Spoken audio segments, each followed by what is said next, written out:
Have you ever wondered what truly makes a life well lived? What's the secret ingredient to lasting happiness, good health, and a sense of fulfillment as we navigate the decades?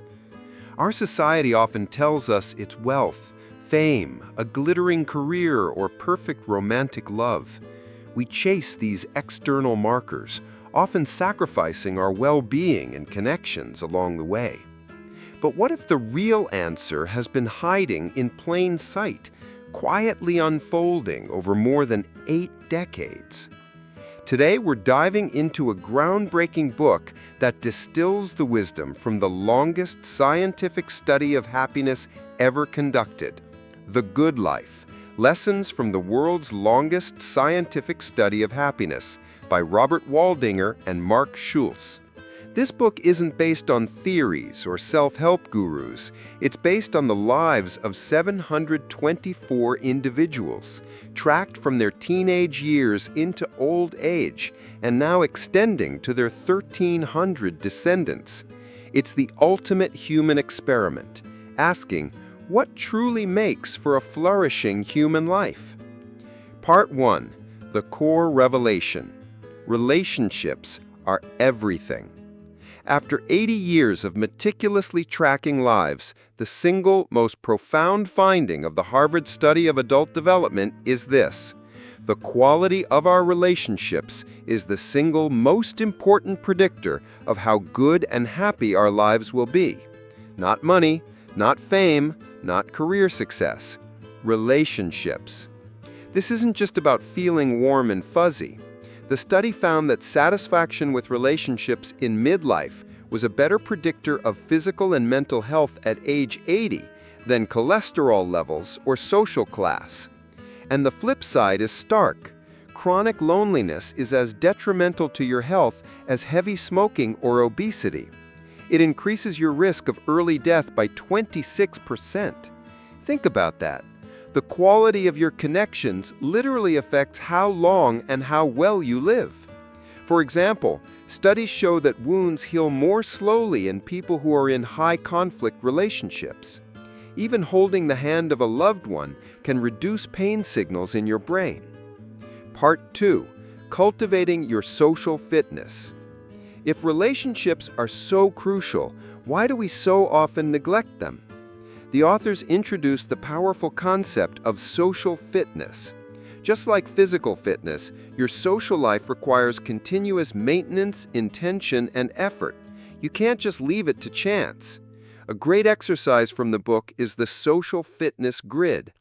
Imagine a graph where the y-axis is energy, from draining to energizing, and the x-axis is interaction frequency. Plot your key relationships on it.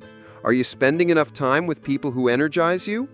Are there relationships you need to invest more in, or perhaps less?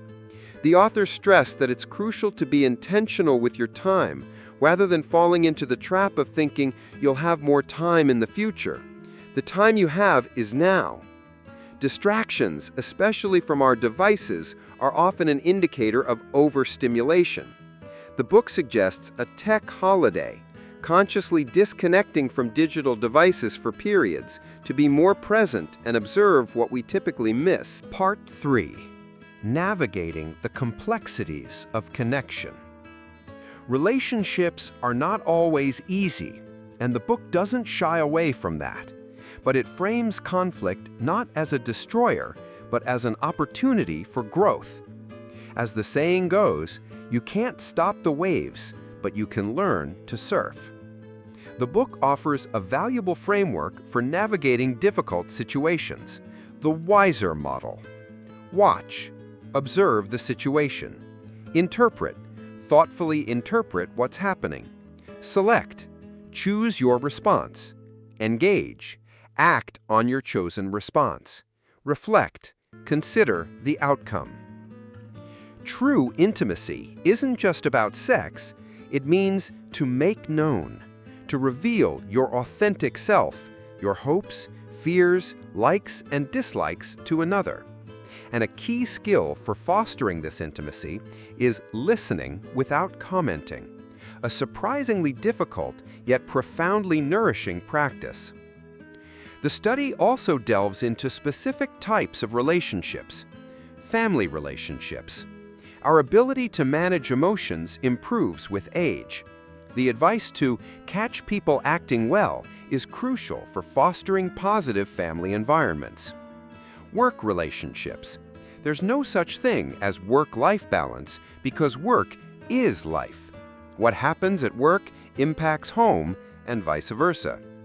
Mentorships, both as a mentor and a mentee, are incredibly valuable. Friendships. Friends provide a powerful buffer against stress and even PTSD. While women often maintain face-to-face friendships, men often have side-by-side friendships built around shared activities. Importantly, a relationship doesn't have to be special to be valuable. Small, frequent interactions with friends can significantly boost your mood. Part 4. It's never too late. Perhaps one of the most hopeful findings from the study is this: it's never too late to have a good life.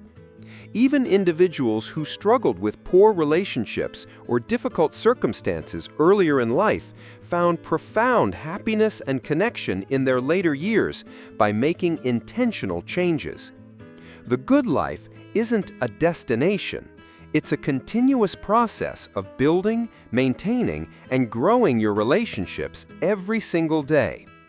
It encourages us to take time for reflection, to recognize the inherent value in our lives, and to intentionally create positive impacts on others. Start small. Make a habit of calling or texting someone regularly, and notice the ripple effect of those small acts of connection. The Good Life by Robert Waldinger and Mark Schulz offers profound data-backed wisdom on what truly makes us thrive. It challenges our societal narratives about success and points us back to the most fundamental human need: connection. This book isn't about magical thinking. It's about the real, tangible power of human relationships to shape our happiness, our health, and our longevity.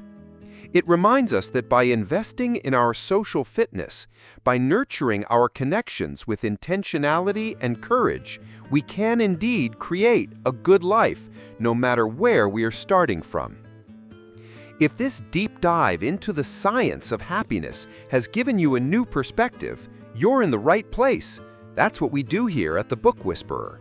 We break down powerful, life-changing books to give you the tools you need to solve real-world problems. Make sure to subscribe so you don't miss our next breakdown.